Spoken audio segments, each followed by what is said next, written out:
Assalamualaikum warahmatullahi wabarakatuh. Baik, kita masuk ke materi yang pertama pada KD 3.1, yaitu memahami ragam aplikasi komunikasi data.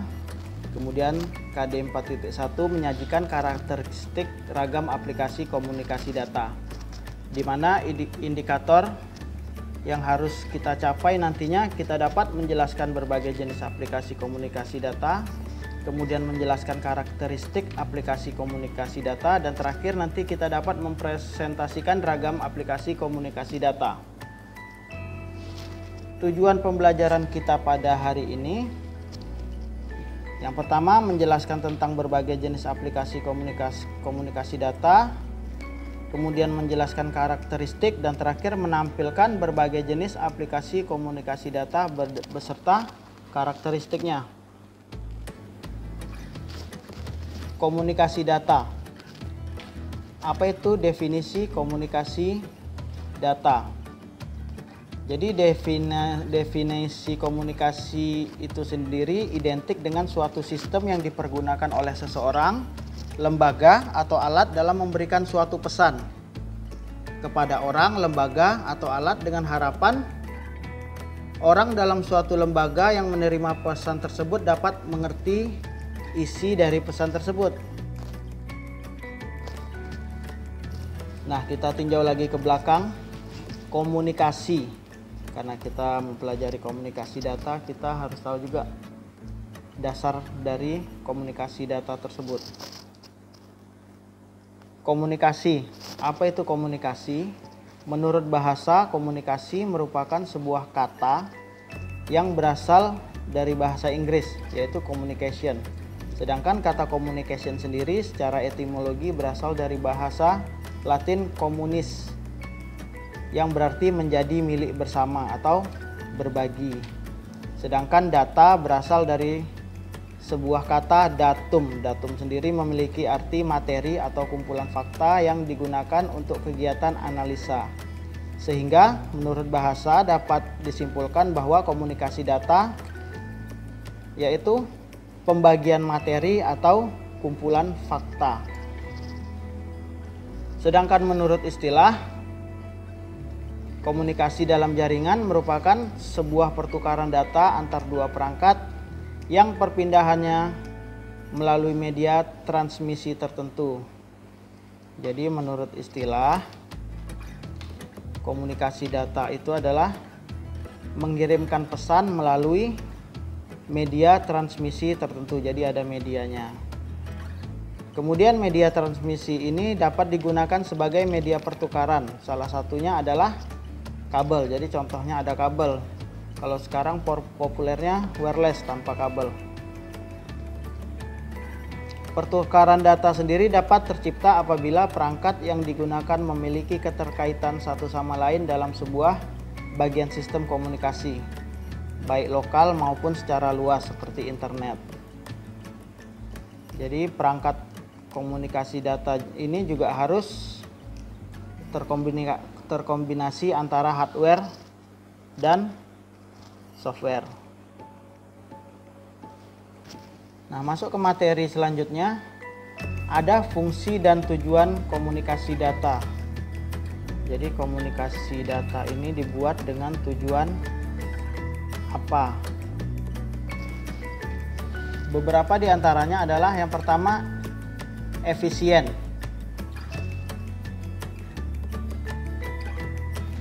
Jadi lebih efisien untuk mengirimkan data dengan jumlah yang besar tanpa adanya kesalahan dan juga lebih ekonomis. Kemudian mendukung manajemen pada masalah kontrol sebab memungkinkan pemakaian sistem komputer bisa terpusat atau tersebar. Selanjutnya memungkinkan seseorang dan juga bisnis punya lokasi geografi berlainan tetapi tetap bisa saling berkomunikasi. Selanjutnya sebagai sumber data. Kemudian juga hemat waktu berhubungan dengan efisien yang tadi. Kemudian informasi tersampaikan juga lebih cepat. Kemudian komponen-komponen yang ada pada komunikasi data. ada 5 komponen yang terdapat di dalam komunikasi data. Yang pertama pesan.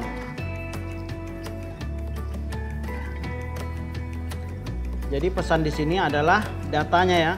Jadi pesan adalah informasi atau data untuk dikomunikasikan. Kalau dalam perkembangannya sekarang komunikasi data ini ada teks, ada angka, gambar, audio, video. Jadi contohnya misalnya kita akan mengirimkan sebuah pesan kepada teman kita. Pesan tersebut bisa berupa gambar, bisa berupa teks atau video. Kemudian juga bisa berupa audio. Selanjutnya ada pengirim. Nah, ada pesan yang akan dikirim, ada pesannya, kemudian juga ada pengirim. Jadi pengirim ini adalah perangkat yang mengirim pesan data. Bisa berupa komputer, telepon, kamera video, dan sebagainya. Kemudian komponen yang selanjutnya ada penerima. Ada pesannya, ada yang mengirim, kemudian ada penerima. Sama seperti tadi, penerimanya bisa berupa komputer, workstation, ada headset telepon, televisi, dan lain sebagainya. Selanjutnya ada media transmisi. Nah, apa tadi? Ada pesan, kemudian ada perangkat untuk mengirim, ada perangkat untuk menerima, kemudian ada media transmisi, yaitu jalur yang dilalui oleh pesan tersebut. Ada pesan, ada perangkat untuk mengirim, ada perangkat untuk menerima, kemudian ada media untuk transmisinya, jalur untuk data berjalan, pesan untuk berjalannya, kemudian terakhir ada protokol. Seperti yang Bapak jelaskan pada pengenalan materi TLJ, protokol ini adalah seperangkat aturan yang mengatur komunikasi data. Jadi protokol ini merupakan kesepakatan antara perangkat yang saling berkomunikasi. Tanpa protokol, dua perangkat mungkin akan terhubung tapi tidak dapat saling berkomunikasi. Contohnya orang yang berbicara dengan bahasa Prancis tentu tidak dapat diterima oleh kita yang berbahasa Indonesia. Jadi itu adalah 5 komponen yang dimiliki oleh komunikasi data. Ada pesan, ada pengirim, ada penerima, kemudian ada media transmisi, dan terakhir ada protokol, aturan-aturannya. Selanjutnya ada sistem transmisi. Jadi sistem transmisi ini merupakan sebuah jalur transmisi tunggal ataupun jalur kompleks yang menghubungkan dua sistem, yaitu sumber dan tujuan. Ada pengirim, ada penerima. Secara fisik alat ini dapat berupa media wireline atau media wireless. Ada berupa fisik ataupun non fisik. Ada 3 macam dari sistem transmisi. Yang pertama ada simplex, komunikasi satu arah. Kemudian ada duplex, komunikasi 2 arah. Dan terakhir ada full duplex, 2 arah secara bersamaan. Kita bahas dulu sistem transmisi yang pertama, yaitu simplex. Jadi simplex ini adalah komunikasi yang tidak memungkinkan penerima dan pengirim saling bertukar informasi. Pada komunikasi ini sinyal-sinyal dikirim hanya satu arah saja dalam waktu yang bersamaan. Jadi hanya bisa mengirim, sedangkan yang menerima tidak bisa berkomunikasi kepada pengirim. Contoh yang sering kita temukan pada kehidupan sehari-hari seperti TV atau radio, kita hanya bisa mendengar. Kita tidak bisa berkomunikasi kepada pemberi pesan yang ada di televisi. Ini termasuk komunikasi satu arah. Kemudian ada duplex, komunikasi 2 arah, yaitu komunikasi data yang dilakukan menggunakan dua arah, di mana antara penerima dan pengirim dapat saling bertukar informasi dan saling berkomunikasi, tetapi tidak secara bersamaan. Jadi ketika yang satu lagi mengirim pesan, yang satu lagi juga tidak dapat mengirim pesan. Jadi bisa berkomunikasi tetapi tidak bisa bersamaan, harus berganti-gantian. Contohnya pada sistem transmisi dua arah ini ada handy-talkie. Pada kehidupan sehari-hari biasa kita jumpai pada petugas keamanan. Mereka berkomunikasi secara bergantian menggunakan alat tersebut. Selanjutnya ada sistem transmisi full duplex atau dua arah secara bersamaan. Nah, sistem komunikasi ini yang sering kita gunakan pada hari ini. Contohnya ada handphone. Handphone ini atau telepon dan sebagainya, kita dapat berbicara, yang lawan bicara kita juga dapat berbicara kepada kita. Yang lawan bicara kita dapat menerima pesan dari kita, kita juga dapat menerima pesan dari lawan bicara kita secara bersamaan. Selanjutnya masuk ke media pengiriman data. Jadi media pengiriman data ini ada dua, ada media pengiriman data terpadu dan ada media pengiriman data tidak terpadu. Contoh dari media pengiriman data terpadu ini adalah kabel. Nah, untuk kegunaan dalam jaringan komputer, kabel-kabel yang kita kenal itu ada kabel twister pair, kemudian ada kabel koaksial, dan terakhir ada kabel fiber optik. Selanjutnya ada media yang tidak terpadu. Media tidak terpadu ini contohnya wireless, yaitu media pengiriman data tanpa menggunakan kabel. Nah, media pengiriman data wireless ini juga terbagi-bagi lagi tingkatannya berdasarkan luas area pengiriman datanya. Yang pertama ada wireless PAN, yaitu sesuai namanya. P ini personal, jadi wireless personal area network. Sehingga jaringan tersebut dimanfaatkan sebagai jaringan personal yang ada di ruangan kecil. Misalnya pengiriman data dari HP kita ke laptop menggunakan Bluetooth. Nah, itu contohnya. Kemudian berdasarkan area yang kedua ada yaitu WLAN.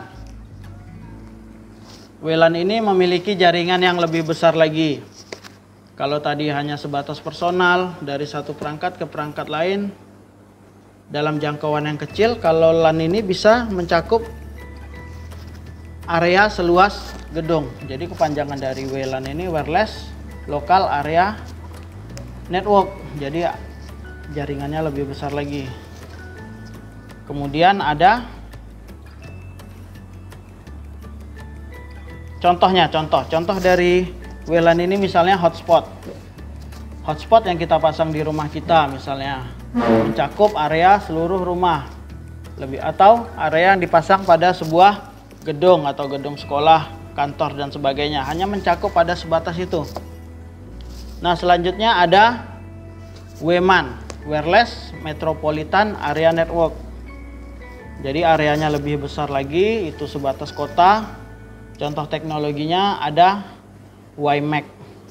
Jadi mencakup seluruh kota. Itu kisaran jangkauan pengiriman datanya sekitar 50 km. Selanjutnya terakhir ada WMAN, Wireless Wide Area Network. Jadi jenis ini sering disebut juga sebagai WMAN. Umumnya mampu mencakup sebuah negara, antar benua, dan bahkan satu dunia. Teknologi-teknologi yang digunakan pada jaringan ini seperti yang kita kenal ada 3G, ada 4G, ada GSM, CDMA, kemudian ada GPRS dan sebagainya. Nah, kelebihan yang dimiliki teknologi WMAN ini, cakupan area pengiriman datanya lebih besar, bisa mencakup seluruh dunia. Kemudian orang-orang juga bisa sharing berbagi data yang sama. Sedangkan kelemahannya mirip dengan WMAN, Metropolitan Area Network, yaitu biaya operasionalnya lebih mahal, jelas karena jangkauan areanya juga lebih besar.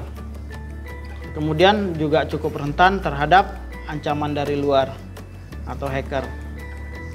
Nah, untuk materi hari ini cukup sampai sini dulu.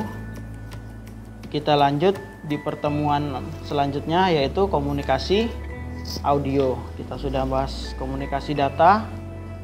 Minggu depan pada pertemuan selanjutnya kita belajar masuk ke komunikasi audio, kemudian komunikasi video.